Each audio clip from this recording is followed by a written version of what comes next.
ఎన్నికల ప్రచారం కోసం నేను ఢిల్లీ వచ్చాను. నా పేరు డాక్టర్ పార్థసారథి. నేను కర్నూలు జిల్లాలో ఆదోని నియోజకవర్గం నుంచి ఎమ్మెల్యేగా ఉన్నాను భారతీయ జనతా పార్టీలో. అలాగే నేషనల్ సెక్రటరీ, జాతీయ కార్యదర్శిగా ఓబీసీ మోర్చా బీజేపీలో కూడా ఉన్నాను. అలాగే మినిస్ట్రీ ఆఫ్ డిఫెన్స్లో భారత్ ఎలక్ట్రానిక్స్కి ఇండిపెండెంట్ డైరెక్టర్గా కూడా పనిచేస్తా ఉన్నాను. ఈ ఢిల్లీలో ఎన్నికలు జరుగుతున్న సందర్భంలో ఆంధ్రప్రదేశ్లో ఉన్న ఎమ్మెల్యేగా ఉన్న నన్ను ఈ ఎలక్షన్లో పనిచేయమని ఇక్కడికి పార్టీ పంపింది. ఆ సందర్భంగా నేను మీతో కలిసే అదృష్టం వచ్చింది. నాకు 4 విషయాలు మాత్రమే చెప్తాను. మొదటిది, కేజ్రీవాల్ గారు ముఖ్యమంత్రి కాకముందు సుదీర్ఘకాలం పాటు కాంగ్రెస్ ఢిల్లీని పాలించింది. విపరీతమైన అవినీతి, అక్రమాలు, దౌర్జన్యాలు, గూండాగిరి నాశనం చేసినటువంటి ఢిల్లీని కాపాడుతానని చెప్పి, అవినీతి లేకుండా రాజకీయాలు చేస్తానని చెప్పి, లంచాలు లేకుండా పరిపాలన చేస్తానని చెప్పి కేజ్రీవాల్ గారు ఆమ్ ఆద్మీ పార్టీ, సామాన్యుల పార్టీ అని ఒక పార్టీని పెట్టి ప్రజల ముందుకు వచ్చారు. ప్రజలు ఎంతో ఆశపడినారు. నిజంగా ఇవన్నీ లేని పరిపాలన వస్తుందేమో అని చెప్పి కాంగ్రెస్ని బుట్టలో పడేసి కేజ్రీవాల్కి పట్టం కట్టారు. అతిపెద్ద మెజారిటీతో, ఎవరు ఊహించని మెజారిటీతో ఆయన్ని ముఖ్యమంత్రి చేశారు. ప్రజల ఆలోచన ఏమిటి? బ్రహ్మాండమైన పరిపాలన వస్తుంది, ఢిల్లీ అంతా బాగుపడిపోతుంది, లంచాలు లేకపోతే ఇంకేముంది, ఎక్కడి నుంచి? ఎందుకంటే ఢిల్లీ అంటే మీరందరూ ఎలాగా వచ్చారో ఆంధ్రప్రదేశ్, తెలంగాణ నుంచి, అలాగే భారతదేశంలో ఉన్నటువంటి అన్ని రాష్ట్రాల నుంచి కూడా ఢిల్లీకి వచ్చి నివసించే వాళ్ళు ఉంటారు, ఇక్కడ బతుకు తెరువు చూసుకునే వాళ్ళు ఉంటారు. అలా ఊహించినటువంటి ఢిల్లీ ప్రజలకి రాగానే నిజంగానే గొప్ప పరిపాలన వస్తుందంటే అట్లా ఏమి రాలా. అవినీతి లేదన్నాడు, మళ్ళీ కొద్ది కొద్దిగా అసలు రంగు బయట పెట్టినాడు. మన దగ్గర కూడా జగన్మోహన్ రెడ్డి ముఖ్యమంత్రిగా ఓ పక్క, కేసీఆర్ ముఖ్యమంత్రిగా ఇంకో పక్క, 2 తెలుగు రాష్ట్రాల్లో ఉన్న ముఖ్యమంత్రులు ఇద్దరూ కూడా అత్యంత అవినీతి పరులు, కుంభకోణాల్లో నెంబర్ 1, 2లు. ఈయన నేరుగా పోయి వాళ్ళతో కలిసినాడు. ఆంధ్రప్రదేశ్లో జగన్మోహన్ రెడ్డితో దగ్గర ఉన్నటువంటి ఒక ఎంపీని తీసుకున్నాడు. తెలంగాణలో కేసీఆర్ దగ్గర ఉన్నటువంటి సొంత కూతురు ఎంపీని తీసుకున్నాడు. ఇద్దరిని తీసుకొని ఈ మద్యం మాఫియాని సృష్టించి ఒక కుంభకోణాన్ని తయారు చేశాడు. దేశం ఎప్పుడు చూడలే ఇట్లాంటి కుంభకోణాన్ని. తెలుగు రాష్ట్రాల్లో ఉన్న ఇద్దరిని తీసుకొని ఢిల్లీలో ఉన్న సాక్షాత్తు ముఖ్యమంత్రి, ఉప ముఖ్యమంత్రి అందరూ కలిసి 1000 కోట్ల కుంభకోణం. మీరు గమనించే ఉంటారు, కుంభకోణం జరిగిందని చాలా రోజుల తర్వాత బయటకు వచ్చింది.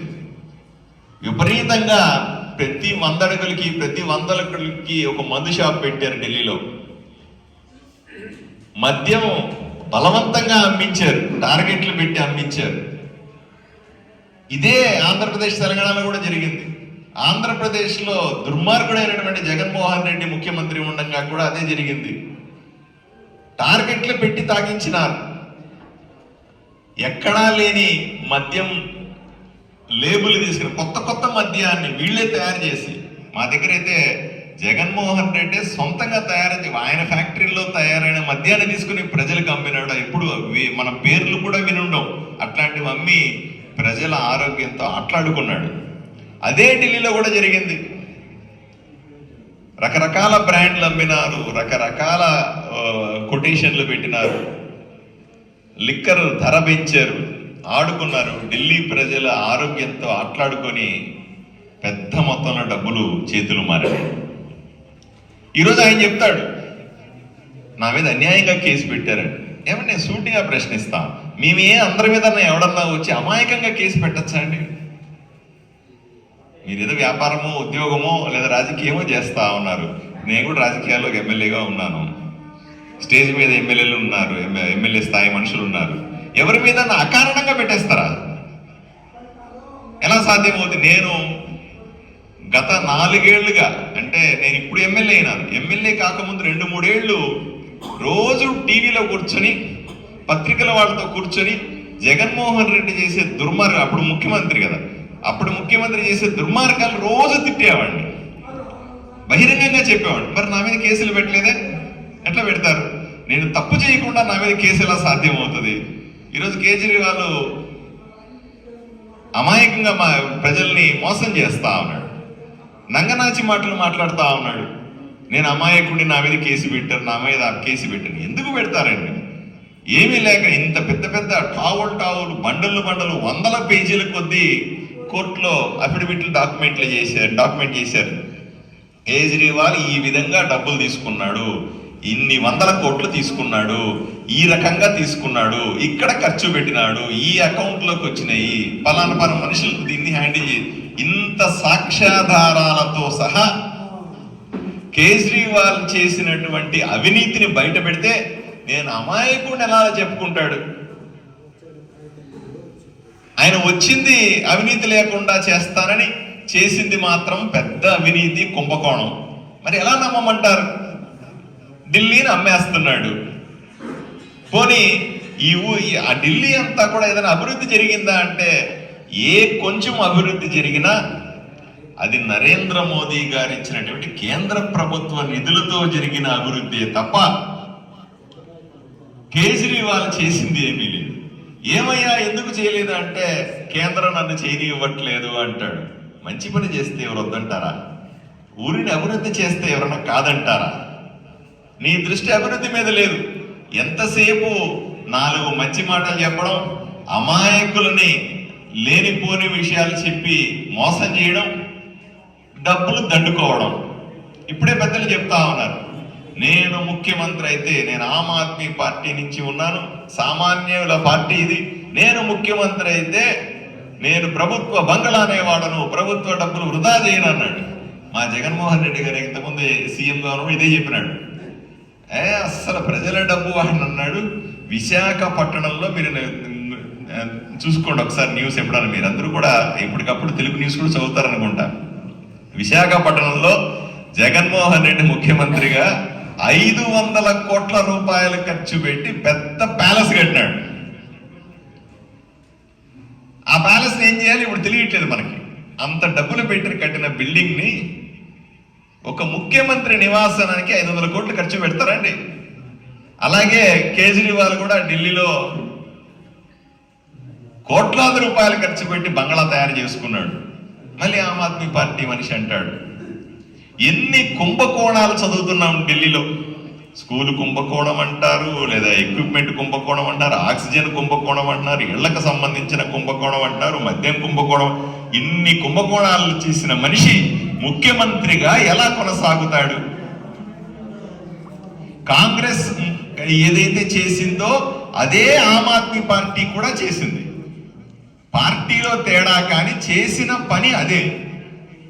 దీన్ని పోగొట్టాల్సిన బాధ్యత మనందరి మీద ఉంది. అందువల్లే మిమ్మల్ని అందరూ రిక్వెస్ట్ చేస్తాం. మనం ఎప్పుడు చెబుతాం డబుల్ ఇంజిన్ సర్కార్ అంటాం.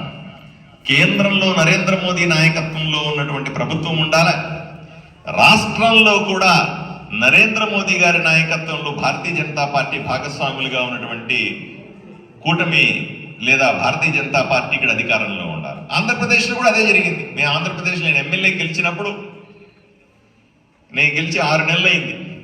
మేము చెప్పింది అదే, కేంద్రంలో నరేంద్ర మోదీ ఉంటారు, ఆంధ్రప్రదేశ్లో చంద్రబాబు గారి నాయకత్వంలో కూటమిలో భారతీయ జనతా పార్టీ కలిసి ఉన్నటువంటి ప్రభుత్వం ఉంటే బ్రహ్మాండంగా అభివృద్ధి చెందుతున్నాం. 6 నెలల్లో ఎప్పుడూ చూడని అభివృద్ధిని ఆంధ్రప్రదేశ్లో చేసి చూపిస్తా ఉన్నాం. ఈరోజు